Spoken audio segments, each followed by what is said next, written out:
Welcome to Not Milk Never Milk. Subscribe if you're lactose intolerant. You start by turning the print screen key into a snip launcher. This saves time when capturing. Open Settings, go to Ease of Access or Accessibility, then Keyboard. Once there, flip the toggle labeled Use the Print Screen button to open screen snipping. This hooks the PRT-SCN key to Snipping Tool instead of sending raw key codes.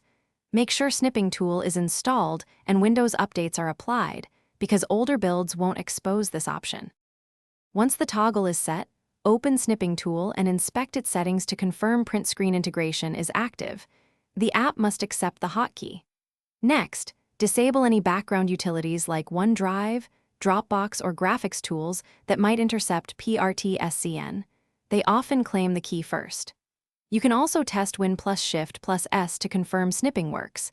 If that works while PRT-SCN does not, a third-party capture is stealing. Now test the setup.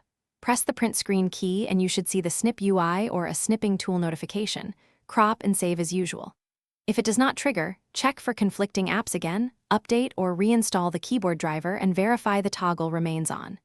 As a quick fix, restart Explorer or reboot Windows. That reclaims hotkeys.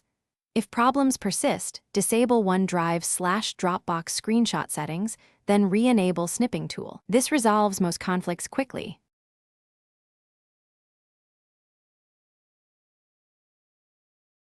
Thanks for watching. If this was helpful, leave a like and consider subscribing. See you next time.